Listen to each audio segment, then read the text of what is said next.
O nosso filósofo de hoje chegou a ser sequestrado pela própria família, que o trancou dentro de um quarto e colocou a mais bela prostituta junto lá com ele para ver se ele caía em tentação e desistia dessa ideia de ser um sacerdote religioso. E o que foi que ele fez? Pegou uma barra de ferro, botou a prostituta para correr e se ajoelhou pedindo perdão a Deus pelos pensamentos pecaminosos que ele teve naquele instante que ele ficou com aquela mulher dentro do quarto.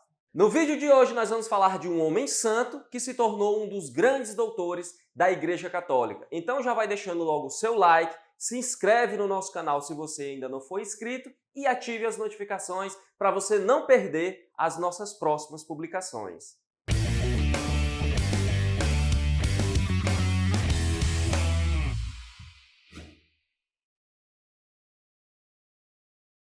Diferentemente de Santo Agostinho, Tomás de Aquino vem de uma família muito rica da Itália. Ele era um nobre feudal que aos 17 anos entra para a ordem dominicana. E se o Santo Agostinho cristianizou Platão, aqui nós temos Tomás de Aquino cristianizando o Aristóteles, ou seja, tornando compatível a filosofia do Aristóteles com a doutrina da Igreja Católica.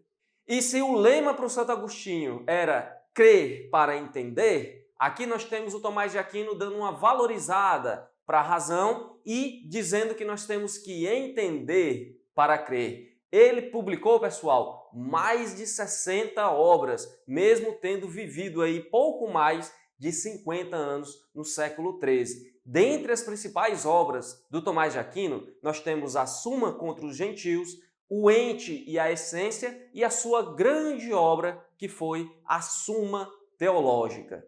A filosofia do Tomás de Aquino foi tão importante que foi considerada o ápice da escolástica, aquilo que foi de melhor produzido nesse segundo período da filosofia cristã. Só que esse reconhecimento todo não veio da noite para o dia. Em vida, Tomás de Aquino foi muito criticado por ter cristianizado o Aristóteles e depois da sua morte, em 1277, ele sofreu uma censura oficial. Só que aqui a gente tem que deixar bem claro que essa censura veio de um padre franciscano e a ordem dos franciscanos era platônica. Eles acreditavam que a filosofia do Platão era a que mais se compatibilizava com a doutrina cristã e não a filosofia do Aristóteles.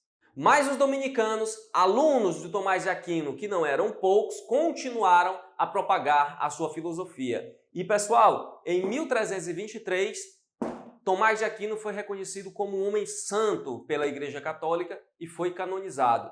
Pouco mais de 2 séculos depois, em 1567, no contexto da Contra-Reforma, ou seja, no âmbito da luta entre a Igreja Católica e os protestantes, no Concílio de Trento, São Tomás de Aquino foi considerado como o grande doutor da Igreja e a sua filosofia foi usada para combater o protestantismo. A obra do Tomás de Aquino foi tão importante para a Igreja que em 1979 a Igreja decretou a filosofia dele como a filosofia oficial da Igreja Católica. E isso foi reforçado em 1931, quando o Papa decretou que as instituições eclesiásticas de ensino tomassem por base a filosofia do São Tomás de Aquino. Pessoal, isso deu base para o surgimento do que se convencionou chamar de neotomismo, que a gente não vai falar aqui nesse vídeo, mas se vocês quiserem, deixem aí nos comentários o pedido de vocês. Professor, fale posteriormente do neotomismo, nós queremos saber um pouco mais sobre isso. E aí, quem sabe,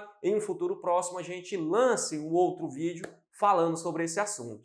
No âmbito da relação entre a razão e a fé, São Tomás de Aquino deixou bem delimitado o campo de atuação da filosofia e da teologia. Para ele, a filosofia tem que falar sobre o mundo natural, esse nosso mundo sensível. Tanto que ele considera a filosofia como uma investigação empírica e racional dos princípios gerais de tudo que existe, de tudo que há nesse nosso mundo natural. Por isso que para ele o filósofo, baseado na razão, deve falar apenas daquilo que é demonstrável. Já a teologia fica com o mundo do sobrenatural, aquilo que a gente não consegue conhecer através da razão, aquilo que a gente não consegue entender de uma maneira lógica. Só a revelação é que vai nos fazer compreender essas coisas sobrenaturais. Apenas através da revelação é que eu tenho conhecimento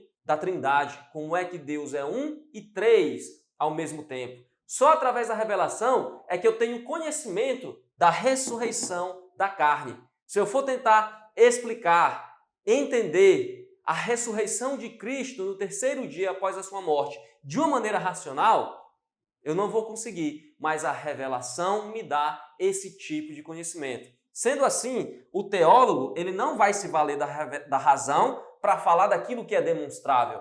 O teólogo ele vai se valer da autoridade de Deus e dos princípios da revelação. Desse modo, pessoal, a filosofia fala sobre as verdades da razão e a teologia sobre as verdades da revelação. Aí, em um primeiro momento, a gente pode achar que as duas são incompatíveis. Uma fala sobre um tipo de verdade e a outra fala sobre outro tipo de verdade. Só que o São Tomás de Aquino vai nos advertir de que, apesar das duas falarem sobre verdades de âmbitos diferentes, elas falam sobre a verdade e por isso elas são conciliáveis. E aqui, quando há a incompatibilidade entre o que diz a filosofia com aquilo que diz a teologia, quando há uma contradição, o que é que prevalece quando há esse conflito?